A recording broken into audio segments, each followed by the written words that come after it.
do you learn about, I mean, are they all, they're not all going to be here on October? No, that's true. So how do you learn about the different programs to determine what you think might possibly be a good enough fit for you to toss your application in? Well, I would say think about places in the country where you'd be okay living. So, you know, it's like Cleveland. It seems like an open option for you. Bay Area would be an open option because you're here. You know, if you're here, then maybe, you know, you'd be willing to move up to Seattle, or you may be willing to go to Portland or down to LA or San Diego. You know, so that's kind of how I would think about, you know, where do I have friends and family? Washington, D.C., you know. Where do I have friends and family that I can mooch off of for a summer? No. Where do I have a support network that might be able to help me while I'm doing this? You know, do I have supportive community, or do I know of resources in that area that might be helpful? Is there a place that I've wanted to be, and this would be a good opportunity for me to do it? Another thing to think about is, what kind of setting do I want to work in?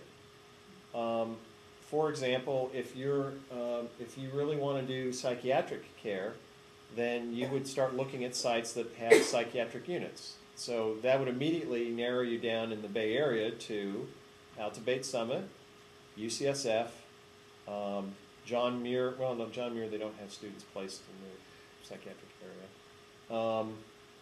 St. Mary's. Those are the three that have psychiatric units that are functioning, where they have CPE students working as chaplains. If you were interested in working with veterans, for instance, the Palo Alto VA would be the place to apply. You know, so if you think about what kind of population you want to work with, that may also help you to decide where you'd be open to applying to. You know, if you want to work with elders, there are certain places where you want to apply, as opposed to if you only wanted to work with children, you know, so forth. I think working being at a university hospital is a little different too, because the whole staff is geared towards teaching, so it's a little bit of a different environment. At least I found that to be true. Yeah. That it was very much like you in the ER, people are teaching, so it's much more open to questions than another hospital might be. Right, that's true. And also a thing to pay attention to is that hospitals will vary based on the acuity of care that they're providing. So Alta Bates Summit Medical Center is a community-based hospital. So pardon the sort of crassness of it, but let's say you have the run-of-the-mill heart attack, quote unquote. Alta Bates Summit would be able to take care of you just fine. They'd probably do a great job. But let's say you have a heart attack that is complicated by the fact that you have leukemia. Well, then Alta Bates Summit could do some of the care, but they might not feel like they could do all of the care. And so then they would have to refer you on to a hospital that has more elaborate technologies, more elaborate treatment regimens. So hospitals are graded based upon whether they're primary, secondary, tertiary, or quaternary care.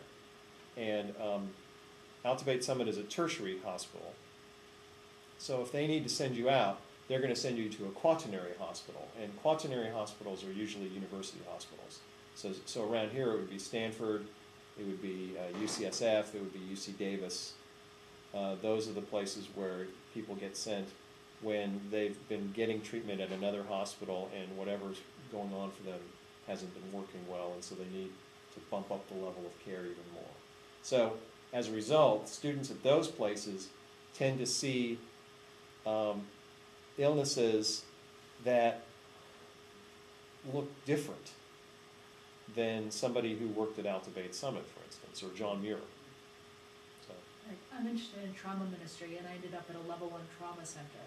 So that meant that when I was on call, I was dealing with a lot of the things that I wanted to be doing. So that was... Yeah. And another thing to think about is, you know, how much on call do I want to do? You know, so if you go to a level 1 trauma center, you're going to be up all night when you're on call. You know, sleep is not an option. You're going to be awake pretty much the entire shift. Whereas if you're at Alta Bates Summit Medical Center, it was roughly 1 out of 3 nights you'd be up. The other 2 nights you slept fitfully like a baby with a beeper attached to your body somewhere. But you got some sleep. You know, so you know, one of the things to think about is how much on-call do I want to do? There are some places that don't do any on-call.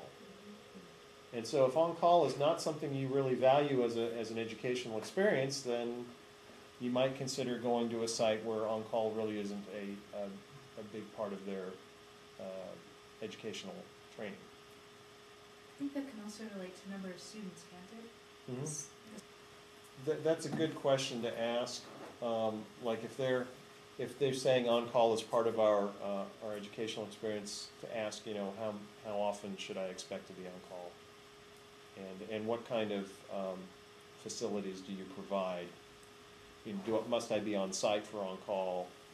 Those are good questions to ask, because you want to know as best you can what you're getting yourself into. So. Have I really run over my time? I've kind of run over my time. Yeah. And I know you're very busy, so I don't want to. Well, it's, you know, this Baptist ministry thing, you know, you just keep talking. Somebody's got to pull the plug on me. Have you seen the music video called, it's like, Mama, don't let your children grow up to be preachers? Yeah, I am. Unfortunately, there's more truth to it than I care to admit. So, any other questions for me before I let people who really have done CPE tell you the truth? That's Clark. I just wanted to say I attended this meeting last year, and I did everything you said and took it to heart, and went to the orientation fair and talked to people and connected and told them I was interested, and I'd give my application right away, and I did. And then I was John Katona's first interview at Sutter Medical Center, and he told me in my first interview, you know, at the interview, we let you know in a couple weeks, and the next day he called and offered me the position, so. Yeah, I would say, I think I attended the one you did it, or some, that at PSR, and I didn't end up doing a lot of the things you tell to do, and I kind of got blindsided in my experience. So I recommend following it. Okay.